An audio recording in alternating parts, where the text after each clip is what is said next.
ఎవ్వడూ కూడా అహంకారపడొద్దు సుమా. అహంకారం అనేక రకాలుగా వస్తుంది. నాకు డబ్బు ఉంది అని కొంతమందికి అహంకారం, నాకు విద్య ఉంది అని కొంతమంది అహంకారం, నాకు అధికారం ఉంది అని కొంతమందికి అహంకారం, నాకు శక్తి ఉంది అని కొంతమందికి అహంకారం. శంకరులు అన్నారు, ఇవి ఏవి శాశ్వతం కాదురా నాయన. డబ్బును చూసుకొని, అధికారం చూసుకొని, బలం చూసుకొని, నీ పాండిత్యం చూసుకొని నువ్వు అహంకారపడుతున్నావు. ఇవి ఏవి శాశ్వతములు కావు.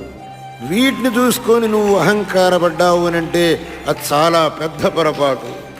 ఈ అహంకారం ఉన్నవాడు తప్పులు చేస్తాడు. వాడు ఏమనుకుంటాడు అంటే, నన్ను ఎవడేం చేస్తాడు, నా ఇష్టం, నేను ఏమన్నా చేస్తా, నా దగ్గర డబ్బు ఉంది, నా చేతులు అహంకారం ఉంది, నేను ఏమన్నా చేస్తా, నన్ను అడిగేవాడు ఎవ్వడు లేడు.